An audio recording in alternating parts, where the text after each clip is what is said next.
क्या सोचा, पढ़ाई की उसने, 10th पास किया 90% से। 10th पढ़ाई की, 10th में 90% उसने बनाए। उसके बाद में उसको सब्जेक्ट सिलेक्शन करना था, क्योंकि 10th के बाद हम क्या करते हैं, सब्जेक्ट सिलेक्शन करते हैं कि भैया हमें आर्ट्स में जाना है, कॉमर्स में जाना है या साइंस में जाना है। उस बच्चे का इंटरेस्ट था साइंस में, वो अपनी जिंदगी में कुछ बड़ा और इनोवेटिव करना चाहता था, तो उसका जो इंटरेस्ट था वो साइंस सब्जेक्ट में था।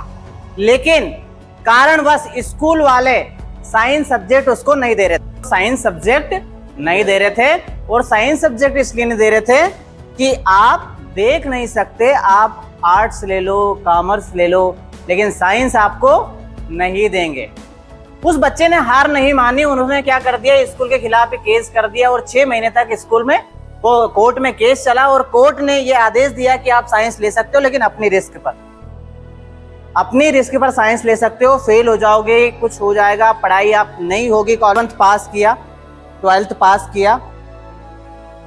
12th पास करने के बाद में उसने सोचा कि मुझे IIT करना है। क्या करना है? IIT समझते हो? समझते हो IIT? तो उसने डिसाइड किया कि IIT करना है, लेकिन उसका IIT में सिलेक्शन नहीं हो रहा था। 12th में भी अच्छे परसेंटेज बनाए, 10th में भी अच्छे परसेंटेज बनाए, IIT की एग्जाम भी दी है। एग्जाम भी, जो एग्जाम होती है IIT नीट की, है ना, IIT की जो एग्जाम होती है वो भी उसने क्रैक की, लेकिन उसको एडमिशन नहीं मिल रहा। लेकिन IIT में एडमिशन नहीं मिला, लेकिन ईश्वर ने उसके लिए कुछ बड़ा रखा था। MIT में उसका एडमिशन हुआ और US में पढ़ाई करने के लिए वो गया।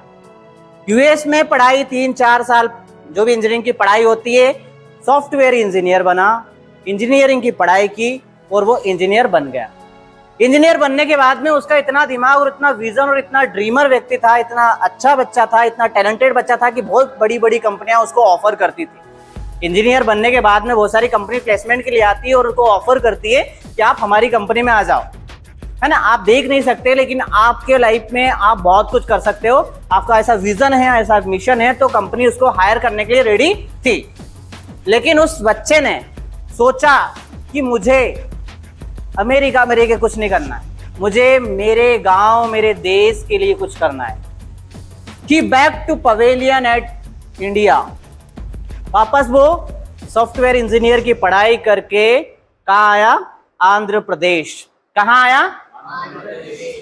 आंध्र प्रदेश आने के बाद में उसने खुद ने सोचा कि मुझे मेरा लाइफ में जो गोल था, वो मैंने गोल इंजीनियरिंग का कंप्लीट कर लिया और मैं बहुत इनोवेटिव हूं और मैं मेरी जिंदगी में कुछ बड़ा करना चाहता हूं। He started himself on company. उसने खुद की अपनी कंपनी स्टार्ट की। उसने खुद की अपनी कंपनी स्टार्ट की, जिसमें सिर्फ 16 लोग स्टार्टिंग में उन्होंने रखे थे। कितने लोग? 16 लोग उन्होंने रखे थे। उस कंपनी का नाम है बोलांट। आज वो कंपनी 500 करोड़ की। कितने की? 500 करोड़। और वो जो व्यक्ति है, उस व्यक्ति का नाम, उस बच्चे का नाम श्रीकांत बोला है। क्या नाम है? श्रीकांत बोला एक जीता जागता, एक ऐसा उदाहरण है जो आपकी जिंदगी में एक चिंगारी का काम कर सकता है, अगर आप उसकी स्टोरी सुन लो तो। ठीक है।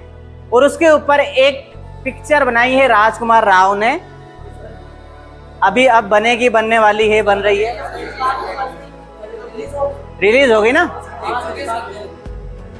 तो उस व्यक्ति के ऊपर एक पिक्चर बन गई, उसकी बायोपिक पे एक पिक्चर बन गई। इसका मतलब यह है कि उसकी लाइफ में उसका कितना बड़ा विजन और मिशन रहा होगा कि उसके ऊपर पिक्चर बनी, उसने 500 करोड़ की कंपनी बना दी। और मैं तो उन सब निठल्ले लोगों को चिल्लाता रहता हूं मेरे सेशन में, कुछ करो, कुछ करो, कुछ करो, जिनकी आंखें सब कुछ सही है, फिर भी निठल्ले बैठे रहते, कुछ नहीं करते हैं। और उस व्यक्ति ने बिना आंखों के 500 करोड़ की कंपनी बना दी। उसके लिए एक बहुत बड़ी अचीवमेंट है, क्योंकि जिंदगी में दृष्टि नहीं, दृष्टिकोण चाहिए। सफलता दृष्टि से नहीं, दृष्टिकोण से मिलती है।